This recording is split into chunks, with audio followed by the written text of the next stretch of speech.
Le bel esprit. Oh oui.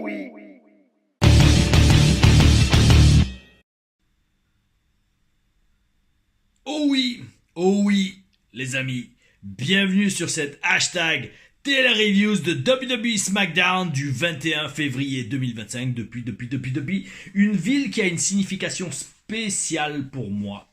La Nouvelle-Orléans en Louisiane. Et nous allons voir pourquoi de façon très synchronisée dans cette review. Oh oui, numéro, ça doit être dans les 108 peut-être, je ne sais plus de 100 reviews, et toujours la chaîne à fond, comme ce SmackDown. Oh oui.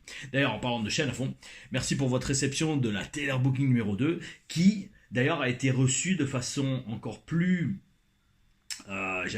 positive que ce à quoi je m'attendais. Je m'attendais pas à ce que déjà ça dépasse les 1000 vues et que deuxio, tous les commentaires soient aussi positifs en mode Tom, on adore ce genre de vidéo. Donc franchement mes amis, je pense qu'il va y en avoir d'autres. C'est même pas je pense, je sais qu'il va y en avoir d'autres, mais je pense qu'il va y en avoir plus que prévu. Oh oui. En attendant mes amis, nous commençons ce SmackDown avec une annonce. Alors j'étais passé à côté parce que j'ai été très occupé ces derniers jours. The Rock, le dernier boss, allait être présent à SmackDown. Ils ont annoncé ça, je crois, la veille, si je dis pas de bêtises. Et direct, on nous annonce qu'il veut voir Cody Rhodes dans le ring. On perd pas de temps. Et oh oui, ça a été solide, mes amis. Je vous l'annonce tout de suite, les rituels ont continué. Les rituels continuent à la WWE. Et maintenant, c'est limite comme si ils n'ont pas lieu devant la caméra. Oh oui. Bon bref, et donc le final boss revient in time, on va dire, pour WrestleMania, mais c'est très intéressant, hein, on va voir ça en détail. Alors je vous préviens, je vous le redis, alors ça va pas être une tradition, mais là pareil, aujourd'hui match cet après-midi à Marseille, après on prend la bagnole pour aller à Bolène pour un autre match le soir même.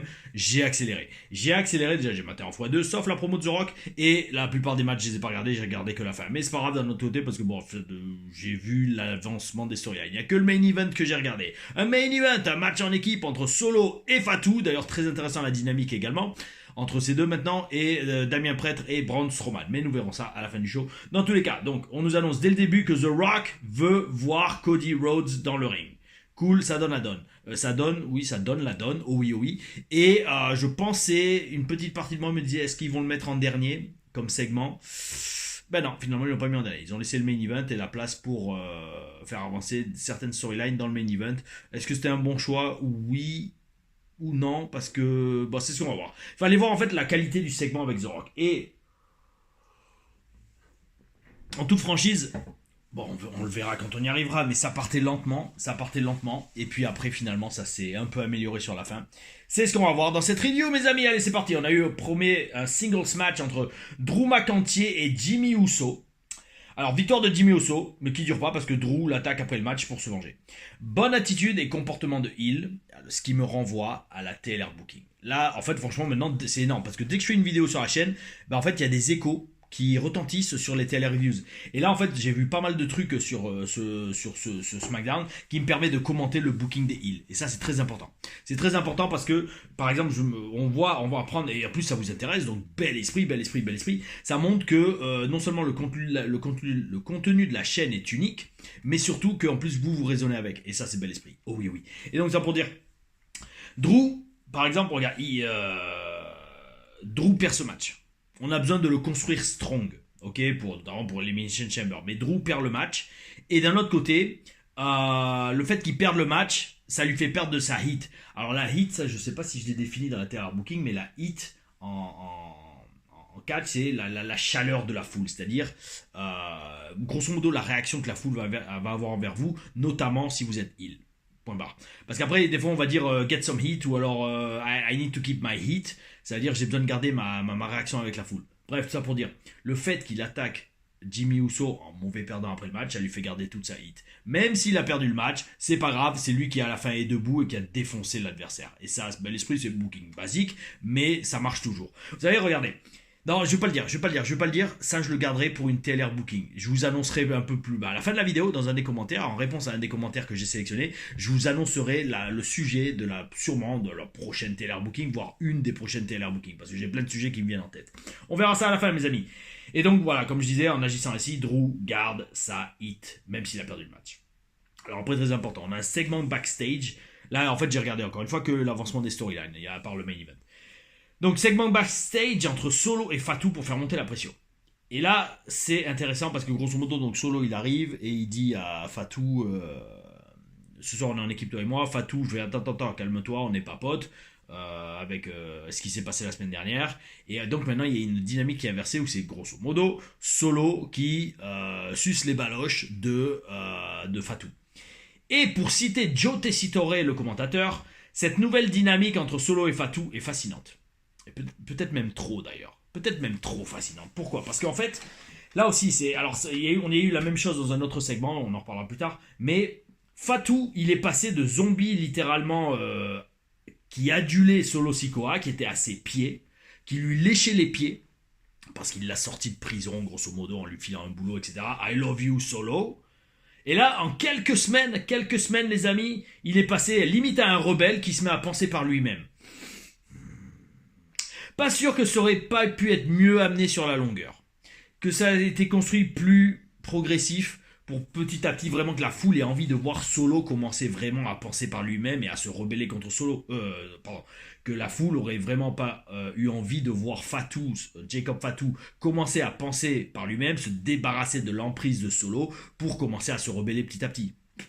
Pourquoi je pense qu'ils font ça? Parce que Mania, WrestleMania, s'en fout de coups de pied dans le trépied. WrestleMania arrive à grands pas et ils ont besoin de construire la carte relativement rapidement maintenant. Et je pense très sincèrement surtout sur 2 nuits, 2 fois 4 heures. Oh oui, oh oui. La deuxième nuit, sûrement on la regardera en direct. Peut-être pas la première parce que la première, alors normalement il y a j'ai un show ce week-end là, mais la deuxième nuit on la regardera sûrement en direct. Oh oui, oh oui. Tout comme Elimination Chamber les amis, il y aura un live pour Elimination Chamber. Oh oui, oh oui.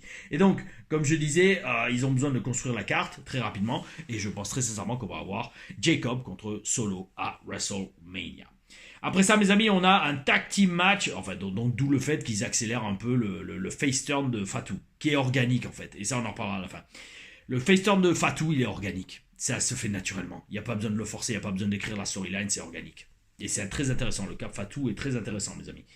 Ensuite, on a un tag team match entre Carmelo et Miz contre LA Knight et R-Truth. Alors, LA Knight, apparemment, il est de Louisiane. Pourquoi ? Parce que LA, c'est l'abréviation pas du département, de l'État de Louisiane.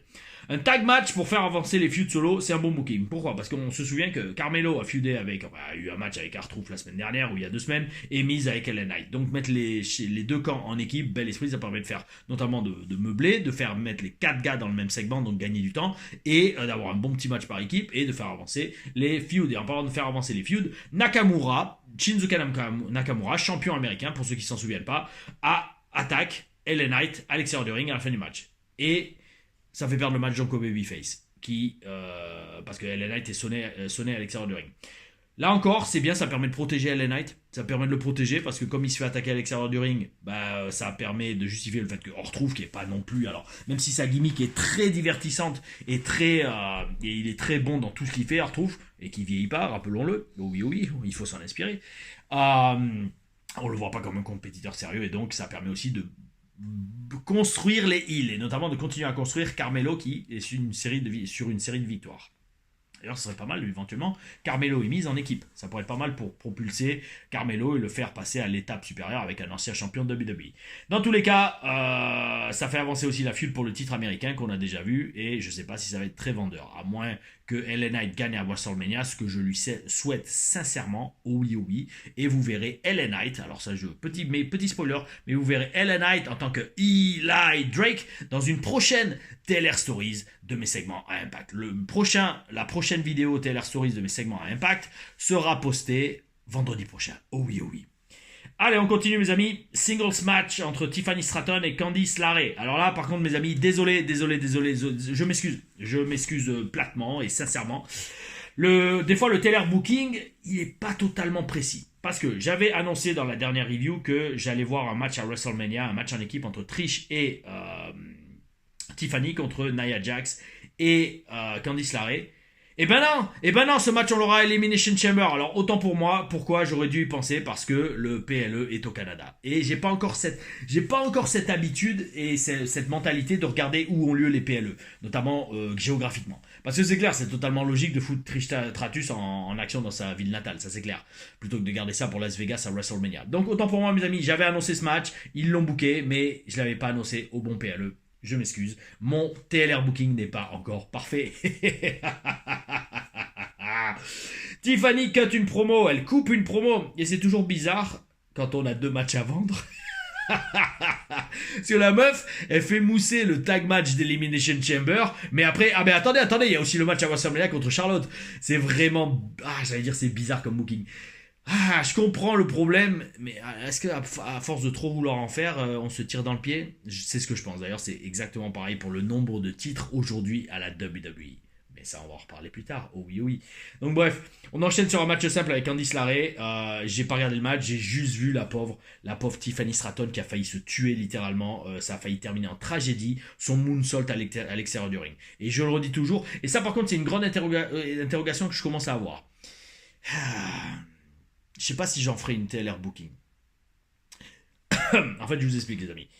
Par rapport à ce moonsault qui a failli terminer en tragédie. Vous savez, je regarde mes anciens matchs dans les TLRAM, que vous pouvez partager avec moi tous les lundis soirs à 17h30. Et franchement, alors, comment dire ça sans faire le mec qui se la raconte. Bon, pour faire simple, maintenant c'est différent, parce que je fais plus autant de choses dans le ring. Par choix. Je pense que je pourrais le faire autant. Mais c'est par choix. Et souvent, les rings, maintenant, je sauvegarde mon corps. Surtout à l'âge que j'ai. Et surtout après 20 ans de catch. Mais franchement, à l'époque, j'étais vraiment un fou. Je vais dire j'étais un fou. Parce que j'allais dire j'étais vraiment bon. Bon dans le fait que je faisais énormément de prises et surtout des prises qui avaient de la gueule. Maintenant, j'ai jamais fait, par exemple, en match. À la gym, j'ai réussi à le faire 1 ou 2 fois quand je faisais de la gym, justement, à l'époque, et vous le verrez dans les TLR Stories. La différence entre Tom qui fait pas de gymnastique et Tom qui a fait 1 an de gymnastique dans mes matchs TLRAM, c'est jour et la nuit. Je fais des springboards 2 fois plus, je fais des sauts de tête, des sauts carpés, je fais des saltos arrière à la 3e corde. Mais j'ai jamais fait des trucs du genre Shooting Star Press ou 450, 450. Maintenant, je me dis, est-ce que ça me permet d'ouvrir ma gueule niveau high fly? Eh bien oui. Oui, parce que quand même, j'ai fait beaucoup de high fly dans ma carrière quand j'étais plus jeune. Et donc, tout ça pour dire, les amis, je vois la différence. Quand vous faites tout ce high fly, quand vous êtes jeune, vous pouvez vous le permettre parce que le corps encaisse, etc. Et surtout si vous êtes dans un bon ring.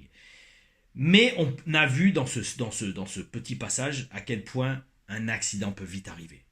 Pour un truc qu'on a fait des dizaines et des dizaines de fois. Et encore plus quand vous êtes championne du monde. Je pense pas qu'elle s'est fait tirer les oreilles pour avoir fait ça, parce que c'est un accident, ça arrive. Mais franchement, imaginez qu'elle se soit pris une commotion cérébrale, ou pire, qu'elle se soit cassé le coccyx, ou cassé une jambe sur ce moonsault. Eh bien, le WrestleMania Main Event, il volait en fumée.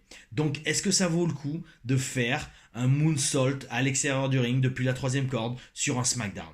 Je vous pose la question, mes amis. Et je vous la pose sincèrement. Je vous la pose en tant que fan, mais surtout fans qui réfléchissent sur la chaîne. C'est des fans de qualité. Oui. Et j'en suis très fier. Vous pouvez être fiers de vous, les gars. Mais dites-moi sincèrement si vous pensez que c'est nécessaire, que ça ajoute quelque chose. J'ai vraiment envie d'avoir votre avis de fans qui réfléchissent, en fait. Parce que même moi, je me dis, mais meuf, c'est SmackDown. Prends pas ce risque. T'as failli foutre en l'air ton WrestleMania Main Event, pareil, Elimination Chamber, un match en équipe avec Trish Stratus, sûrement une de tes idoles d'enfance. Ouais. Et encore, non, attention, je dis peut-être une bêtise, parce que regardez, quel âge elle a, Tiffany Stratton? Elle doit avoir 24 ou 25, je crois, 24 ou 26. Bref. Trish Stratus était au top de sa carrière, quand? Il y a 20 ans facile. Est-ce que Tiffany Stratton était déjà née, ou alors est-ce qu'elle regardait déjà le catch? Bonne question. Mais bon, ça pour dire, sur un accès... Fuck. Meuf, elle m'a fait peur. Hein. Regardez, je sais pas, vous l'avez vu ce moonsault là. En fait, parce qu'elle a trop...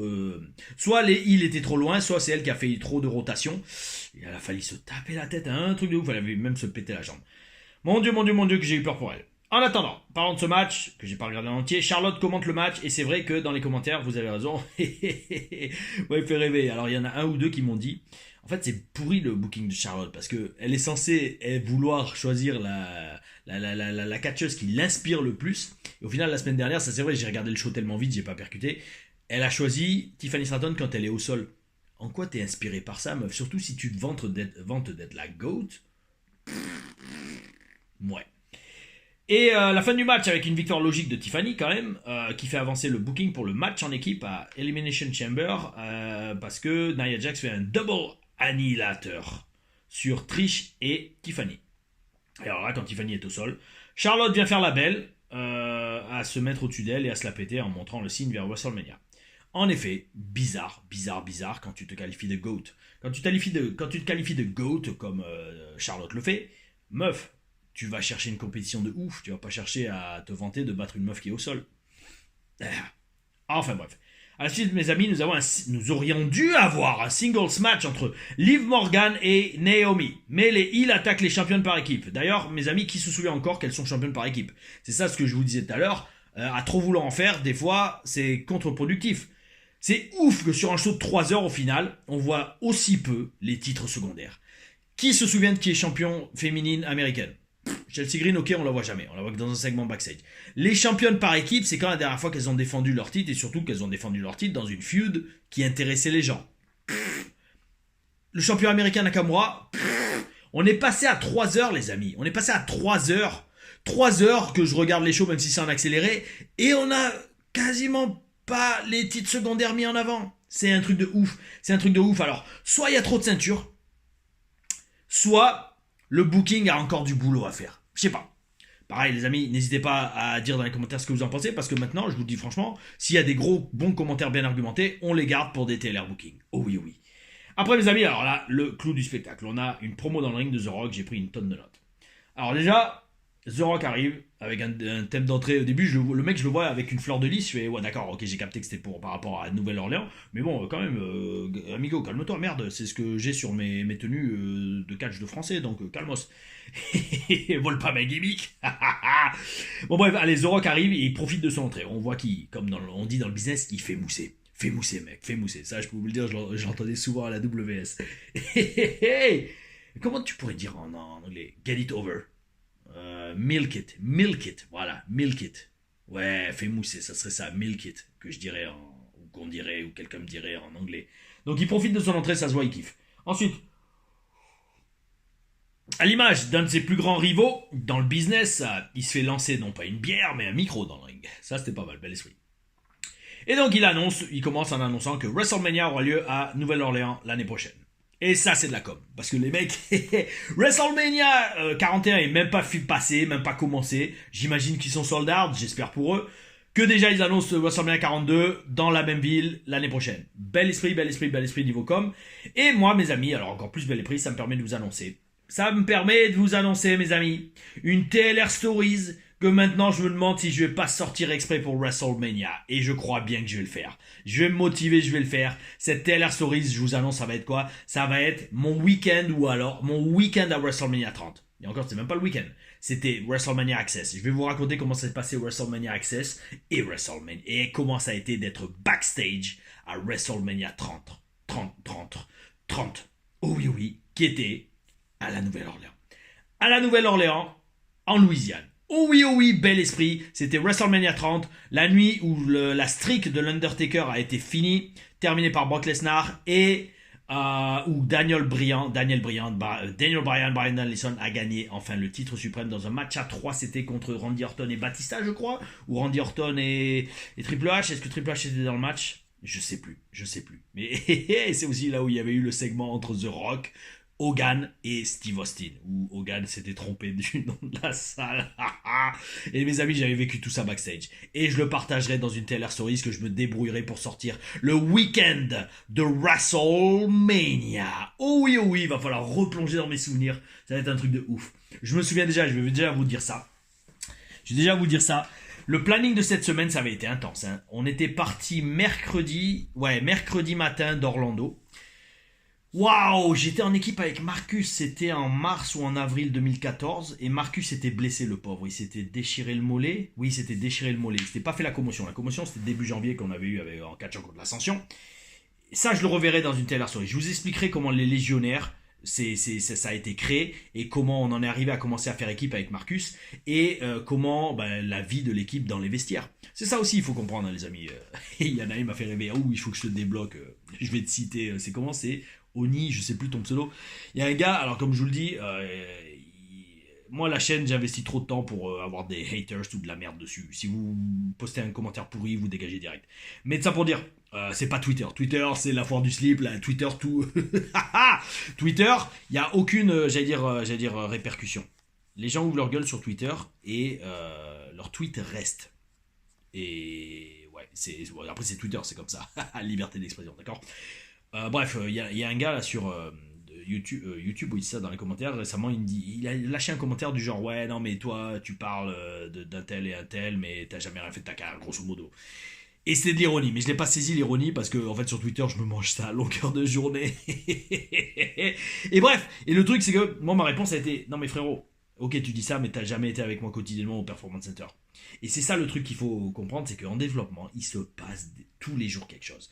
D'ailleurs c'est pour ça que j'adore et je vais la regarder, je sais pas si elle est encore parue, mais l'émission LFG. Non, pas Let's Fucking Go, mais Legends and Future Greats. Parce qu'en fait ce truc, c'est exact. En fait, quand j'ai vu ce petit extrait qu'ils ont montré à SmackDown où on voit l'Undertaker qui parle au gars dans le ring et Mickey James aussi, les amis, c'était ça tous les jours au Performance Center. Et même si t'es un jobber à la télé, frérot, tu t'entraînes avec Billy Gunn, tu t'entraînes avec. Bon, Terry Taylor, il a jamais eu une grosse carrière à la télé, mais il était quand même excellent catcheur. Tu t'entraînes avec Billy Gunn, t'as des sessions d'entraînement avec des mecs que t'as grandi en regardant à la télé. Et le truc, c'est ça qu'il faut comprendre, c'est pas parce qu'à la télé vous avez un rôle de jobber qu'en attendant vous vous entraînez pas comme un ouf toute la semaine. Et donc, le truc, c'est pour ça, pourquoi j'en parle, c'est que dans la Taylor Stories où je vous expliquerai comment les légionnaires came to be, comment les légionnaires sont arrivés à prendre naissance, les amis, on a eu une demi-douzaine d'entretiens avec Dusty Rhodes, Dusty freaking Rhodes, où il nous parlait des projets qu'il avait pour nous. Et en plus de ça, donc ouais, donc bon, comme je vous le disais, Marcus, il s'était, bon, je vais pas rentrer dans les détails, ça sera pour la Taylor Stories,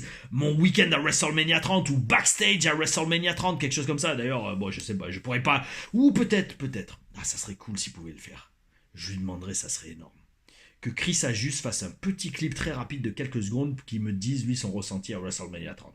Parce qu'on avait passé, je crois, une bonne demi-heure, 3/4 d'heure à discuter dans le hallway. J'avais mon costard rose. Ouh, costard rose, petit gilet en zèbre, ceinture zèbre. Ouh là là là, c'était stylé les amis. J'avais pas les lunettes de soleil, je n'avais pas osé les garder dans les vestiaires, mais croyez-moi, tout le monde m'avait vu avec mon costard rose. Rose pastel, pas trop rose, pas rose malabar, rose bonbon.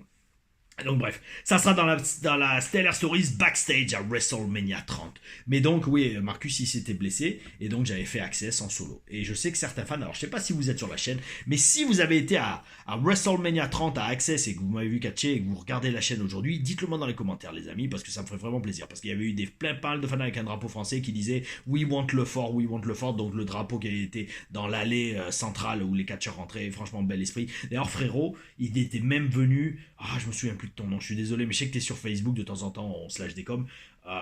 T'étais venu voir un live event à Tampa aussi, je crois, dans la foulée. Oh oui, et on avait pris une photo à la fin du show. Et oh oui, c'était un très très bon souvenir. Enfin bref, mes amis, allez, on reprend. Dans cette promo, en fait, le Rock, il commence en étant ultra babyface. Et de temps en temps, il tente des heel turns avec des insultes envers la foule. Ça prend pas. Ça prend pas parce que déjà, la foule est tellement contente de le revoir. Et c'est forcé quand tu te mets à insulter la foule, c'est exactement ce que je disais dans le Taylor Booking. Tout le monde peut arriver et faire des phoques à la foule. Ça, c'est de la même MERDE. Ça peut pas marcher. Les gens sentent, surtout quand c'est The Rock qui le fait, on sent qu'il joue un rôle, donc c'est de la MERDE. Les gens, il faut qu'ils y croient. Et là, avec The Rock, on est déjà tellement content de le revoir et on a compris maintenant qu'il joue un rôle, vu que le mec, dans son entrée, il a fait des câlins à des bébés, donc bon, voilà. Bref, il appelle Cody Rhodes dans le ring, et là, pareil, ils s'en font un câlin, ils s'embrassent, des sourires, etc. Là, pour deux hommes qui voulaient littéralement s'entretuer, je parle dans les storylines l'année dernière, ça fait bizarre. Ça fait bizarre de les voir maintenant se faire des hugs, de se prendre dans les bras, etc.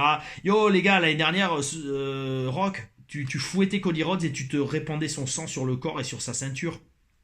Et tu disais que tu allais le faire saigner devant les yeux de sa mère. Et maintenant, vous êtes potes. Enfin bref, ça reste du catch. Si on voulait du réalisme dans le catch, en effet, on n'enverrait pas les mecs dans les cordes à un bras. Ensuite, Rock dit à Cody, grosso modo, qu'il veut qu'il soit son champion parce que c'est le patron. Et que s'il devient son champion, tous ses rêves deviendront une réalité.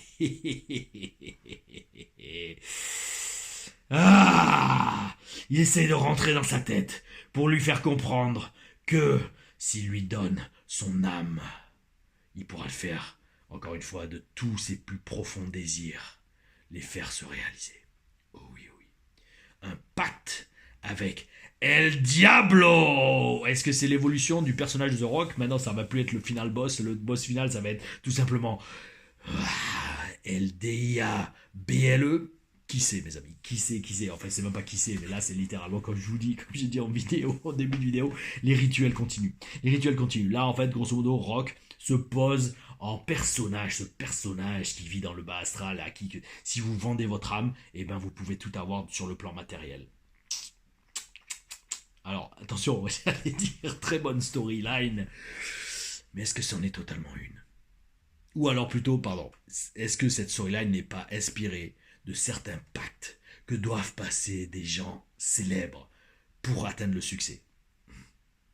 Et que ces pactes, ils les illustrent dans leurs divers concerts en public, looks qu'ils mettent à la télé, ou littéralement petits signes qu'ils font lors de certaines, je sais pas, meetings politiques ou etc. Ou alors de cérémonies d'ouverture des JO. Ah mon Dieu, mes amis, mon Dieu, mon Dieu, mon Dieu, ce monde humain et matériel. Ouh, ça en devient marrant. Enfin oui, ça en devient marrant quand j'allais dire, on essaie de voir à travers tout ça et surtout qu'on prend de l'altitude. De l'altitude et qu'on connecte pas. Parce que n'oubliez pas, mes amis, mais n'oubliez pas, ce que vous combattez, vous le devenez. Ok? Réfléchissez à ça. Donc bref, tout ça pour dire...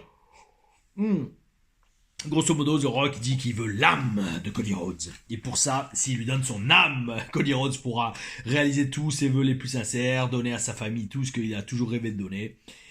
Et les rituels continuent. Les rituels continuent, mes amis. Enfin bref, il manquait plus que l'entrée de Seth Rollins et de Penta avec le cercle de flammes et Seth Rollins qui arrive habillé en prêtre babylonien. Et alors là, je pense qu'on aurait eu une entité qui se serait matérialisée dans le ring, une entité à tête de taureau à qui on sacrifiait des bébés dans le feu. C'était où? C'était à Carthage ou c'était à Babylone? Je crois que c'était à Carthage. Attends, j'ai mon portable. Ah, vas-y, Balestek, on va le faire. Moloch, c'était où ça? Moloch, cette divinité à tête de taureau qui ressemble très étrangement à un tatouage qu'avait The Rock plus jeune. Alors, Moloch Bal. On balance même les noms même. Voilà, divisé dans le culte. Ouais, ben, alors Canaan. Alors, attendez, il y a une image. Ouais. Il y a une image. Alors, je sais pas si on va bien la voir. Voilà. Divinité de taureau à qui le prêtre présente un bébé qui va se faire jeter dans le feu. C'est n'importe quoi. C'est n'importe quoi. La Bible, sacrifice d'enfants par le feu. Oui, d'accord. La vidéo va être sûrement pas démonétisée, mais sûrement l'algorithme va la défoncer, mais c'est pas grave. Alors, et c'est où? C'était où? Alors, tac. Ouais, c'était. C'était. Ou alors je confonds avec Mitra, peut-être. Ou de toute façon, ça doit être lié. Lien. Ah ouais, d'accord, on en fait un lien entre le dieu des Israélites, Yahweh. Attends, mais c'était où? Ah, alors, il faut que je trouve. Alors, attends. Lieu du culte de... On va éviter de dire son prénom, sinon ça va le ramener. Enfin, son prénom, son nom. Ah d'accord, c'était au Moyen-Orient. Ça a l'air d'être dans l'ancien Israël. Ok, d'accord. Bah, bref, je sais que ça s'est répandu partout, sur tout le bassin méditerranéen quasiment.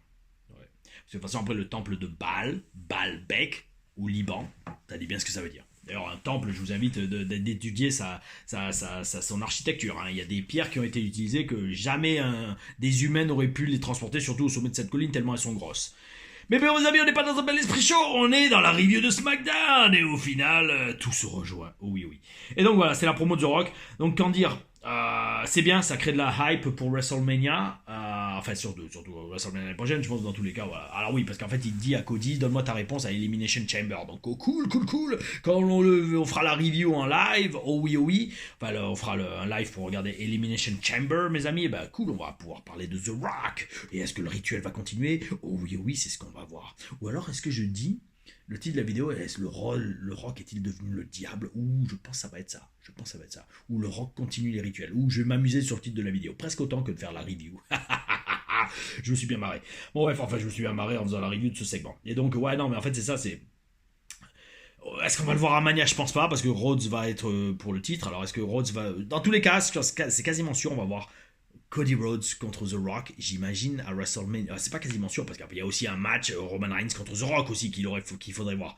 Mais quand quand Rock a commencé à dire je veux que tu sois mon champion, et Cody dit non mais moi je suis le champion 2, sous-entendu champion du peuple, je me suis dit ok, on va avoir une feud entre The Rock et Cody Rhodes pour qui va être le vrai champion du peuple. Ok, d'accord, peut-être, ok. Mais pareil, je pense qu'il y en a beaucoup qui voudraient voir le match Roman Reigns contre The Rock également, mais bien construit. C'est vrai que l'année dernière, ça aurait été énorme de le faire avec Roman Reigns en champion. Ça aurait fait un peu Rock Hogan en 2002. Le passage de torche, le passage de flambeau. Parce que je vois pas The Rock passer le flambeau à Rhodes. Rhodes a pas l'aura de The Rock. Roman Reigns commençait à l'avoir. À voir, mes amis. Qui vivra verra, qui vivra verra. Et d'ailleurs, qui a vécu, a vu... Non, là, je peux même pas être ironique, j'y arrive même pas.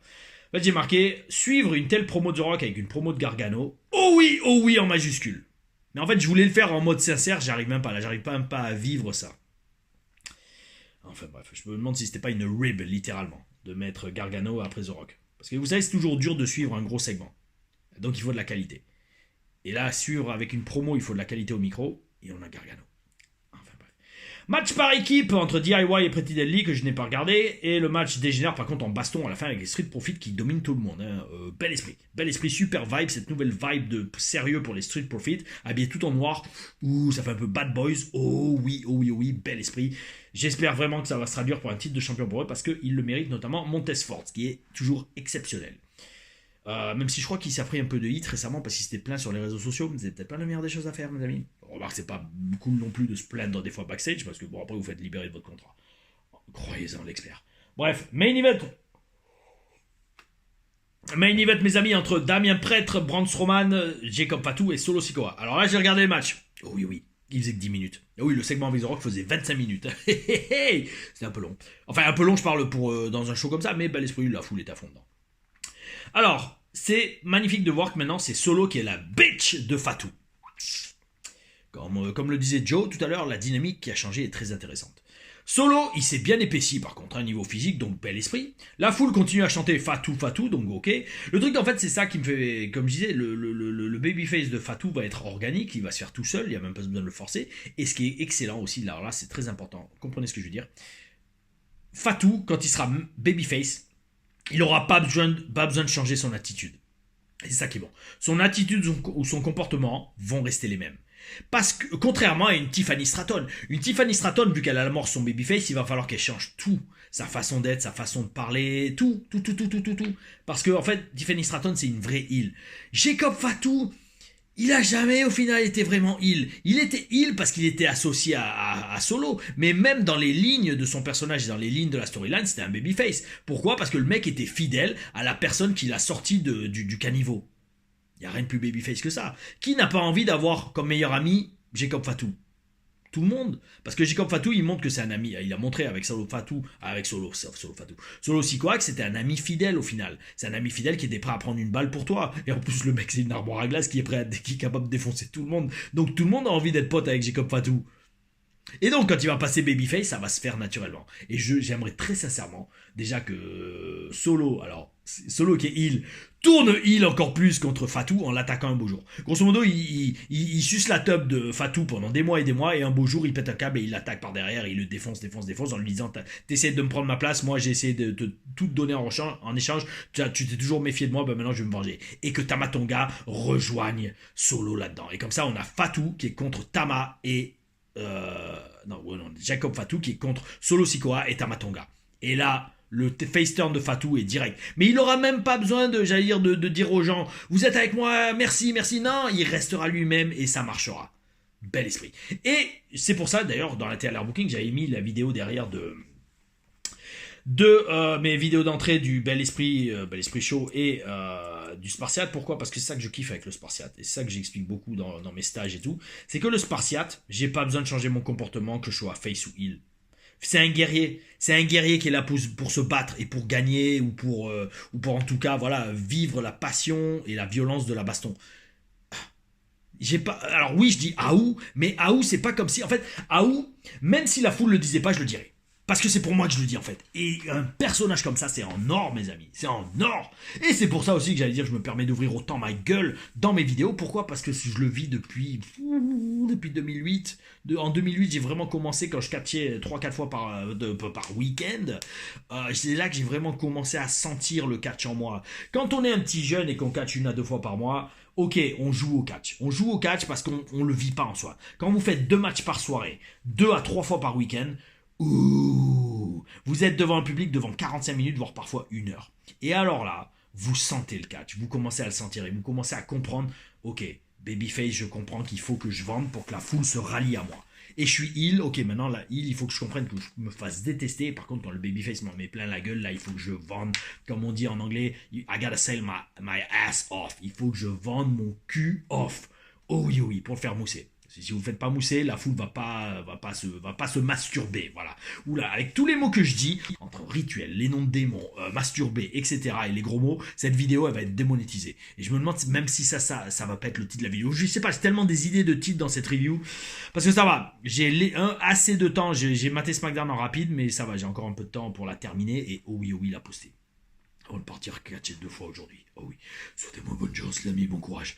Bon, bref, allez. Dans ce match, comme je vous dis, Fatou, son face turn officiel va se faire organiquement. Et c'est une grosse soirée par contre pour Solo, hein. Le mec il prend les 3 quarts du match, hein. Pareil, je sais pas si parmi vous il y en a, il arrive à doser, mais moi je le vois tout de suite inconsciemment, je vois tout de suite quand un catcheur reste les 3 quarts du match dans le ring, tout comme je le voyais pour Bianca Belair, avec la très regrettée qui nous manque énormément, je rigole, Jade Cargill. Donc grosse soirée pour Solo qui prend les 3 quarts du match, hein. Justement pour faire briller Fatou. Pour montrer que Fatou, dès qu'il rentre dans le ring, il démolit tout. Victoire des Babyface après un super kick de Fatou qui touche accidentellement peut-être, point d'interrogation, Solo. Bon booking qui fait avancer cette feud entre eux et on va commencer à se poser des questions, mais est-ce que c'est vraiment accidentel ou pas? Tous ces coups qui pleuvent de partout dans le ring. Oh oui, mes amis, c'était la review de SmackDown. Hop, je ferme mon petit fichier bloc-notes où j'ai pris mes notes et c'est parti pour les commentaires de la semaine. Alors, j'en ai pris 2, mais vous allez vous comprendre pourquoi. Parce que Gildas Diaz, fidèle, très actif de la chaîne, j'allais dire, j'y ai pensé l'autre fois, j'ai dit dans un commentaire. Vu certains commentaires, c'est vrai que ça serait pas mal des fois de faire des débats avec des fans. Enfin, des fans actifs de la chaîne. Mais je sais pas comment organiser ça. On verra peut-être les amis. On verra si un jour la chaîne atteint 100 000 abonnés, on fera une sélection, alors on mettra en place un système de souscription peut-être, je sais pas. Et là, avec l'argent qui rentre de la chaîne, s'il y en a qui rentrent vraiment un jour, on organisera les tables rondes avec les membres les plus actifs et ceux qui réfléchissent le plus et les plus respectueux aussi. Oh oui. Bref, Gildas Diaz, amigo, tu me dis, super review comme toujours, Kevin Owens, alors bon, là, on passe les commentaires, voilà. Quand tu étais à la WWE, as-tu reçu des conseils de catcheurs plus expérimentés ou d'officiels pour te permettre d'être un meilleur catcheur? Eh bien là, écoute, amigo, je ferme ton commentaire et je te dis officiellement maintenant que ce commentaire sera le sujet d'une TLR Reviews. Pas d'une TLR Reviews, d'une TLR Booking. TLR Booking qui sera... Parce que je pense pas que ça sera une TLR Stories, une TLR Booking parce que ça parlera de catch, à proprement dit. Je dirais les meilleurs conseils que j'ai jamais reçus en catch. Alors je sais vraiment pas, mais là tu vois j'en ai un tout de suite en tête. Je dirais pas qu'il l'a dit, mais grosso modo c'était un catcheur français d'ailleurs. De toute façon, bon, on le voit dans les TLRM, Monsieur Jackie, qui m'avait dit un jour, grosso modo, un heel n'a pas besoin de gagner pour briller. Et je rentrerai dans les détails, dans la TLR Booking, des meilleurs conseils que j'ai jamais reçus en catch. Il y en aura des conseils que j'ai reçus sur les Indies, il y en aura que j'ai reçus à la WWE au Performance Center, mais dans tous les cas, mes amis, vous kifferez cette vidéo. Oh oui, mes amis. Ensuite, allez, le vrai commentaire de la semaine, oh oui, c'est notre habitué de la chaîne, Manu Bomba. Alors, tu me demandes, est-ce que tu as des dream matchs actuellement possibles dans l'absolu? Moi, perso, je dirais, donc c'est Manu Bomba qui dit Kenny Omega contre Roman Reigns, Seth Rollins contre Will Ospreay, Lucha Bros contre War Riders, Brock Lesnar contre Gunther. C'est de belles suggestions. Moi, en fait, je t'explique. Dream Match, et ça permet pareil de rebondir sur les TLR Booking, c'est pas tant les Dream Match qui m'intéressent. Ce qui m'intéresse vraiment, c'est... comment te dire ça? c'est le booking du match en lui-même. C'est pas le match en lui-même, plus maintenant, c'est plus voir un match. Parce qu'en fait, j'explique, surtout quand tu regardes le catch depuis peut-être, pour moi, 25 ans au moins. Ouais, plus de 25 ans, facile, presque 30 ans. Yo, t'as quasiment tout vu dans le match. Et c'est pas parce que tu vas avoir maintenant un quadruple salto arrière de la troisième corde à l'extérieur du ring que tu vas dire, oh mon dieu, c'est excellent, tu vas être excité. Non. Tu vas, en fait, quand vous regardez du catch depuis longtemps, et je pense que vous êtes d'accord avec moi, quand vous regardez du catch depuis longtemps, vous voulez être impliqué émotionnellement dans ce que vous voyez. C'est la base, mes amis. Si vous n'êtes pas impliqué émotionnellement dans ce que vous voyez, eh bien, en fait, ça pue, en fait. Le match ne va pas avoir la même saveur. Par exemple, moi, je vais te donner un truc. Le Dream Match de l'époque que j'avais adoré, c'était Rock contre Hogan en 2022. Ça, pour moi, c'est littéralement l'un des meilleurs matchs de catch que j'ai jamais eu. Pourquoi? Parce que la foule est à fond dedans. Et comme la foule est à fond dedans, tout ce que tu vois dans le match, c'est énorme. C'est littéralement énorme. Ils font rien, mais la foule est folle. Donc en fait, je vais te dire franchement, je peux pas répondre à ta question parce que mettre des noms comme ça. Austin, j'aurais aimé voir. Ah ouais, non, mais il est pas plus possible, Austin n'a pas sa tête, mais j'aurais aimé voir tant de matchs, Dream Match avec Austin. Austin contre. Mais je peux même pas dire John Moxley actuellement parce que John Moxley a pas le standing d'un Austin et il a pas eu sa carrière. Mais tu vois, un Austin contre. J'aurais adoré voir Austin contre CM Punk par exemple, tu vois, un truc comme ça. Ou Austin contre Hogan, même voir comment. Hogan de la NWO contre Steve Austin en mode 316. Ouh, ça aurait été énorme. Bref, voilà, c'est. Pour répondre à ta question, moi, c'est pas le Dream Match en lui-même, mais c'est surtout la storyline qui nous y amène. Oh oui, oh oui. D'où encore une fois l'importance du booking. Oh oui, oh oui. Il a quand même moins d'importance quand même des rituels qu'on voit se faire, se produire sous nos yeux à la télévision. Oh oui, oh oui. Mes amis, c'était la télé reviews de la semaine, et surtout non pas de la semaine, mais du SmackDown de cette semaine. Niveau planning de vidéo, eh bien écoutez, lundi, TLR, d'ailleurs on en est où niveau résultat, on va voir. Allons voir tout de suite mes amis de Catch Club, ouais je lui parlais il y a pas longtemps. Alors, votre chaîne poste, où on en est, parce que c'est très serré.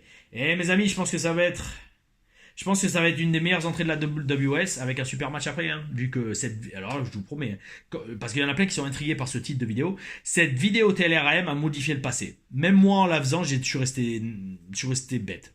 Il faut l'avoir. Il faut voter pour ça, pour l'avoir. Donc bref, je vais attendre jusqu'à dimanche soir pour faire mettre la vidéo, la mettre en la TLRAM de lundi à 17h30, la mettre comment t'appelles ça, en première, voilà, première comme ça, il y a la page d'attente et tout. Et la semaine prochaine, donc, review de Raw, ça c'est sûr, il y aura, et donc je vous redis, la TLR Stories, pas numéro 2, alors ça sera la numéro 8, oui, si je dis pas de bêtises, et ça sera un segment Impact, oh oui, nos débuts officiels à Impact, Wrestling, télévisé, hebdomadaire. Ah oh, bel esprit. Et oui, donc, non, je dis aussi, par contre, préparons-nous, la semaine prochaine, c'est Elimination Chamber, donc il y aura la review de SmackDown, que je regarderai sûrement en entier, oui, parce que là, j'aurai le temps, j'ai pas de show, et justement, comme j'ai pas de show, on regardera Elimination Chamber en live, dans la nuit de samedi à dimanche. Mes amis, c'est la semaine prochaine sur la chaîne Tom Larifa. Gardez le bel esprit, je pars me préparer pour une grosse journée catch. Ah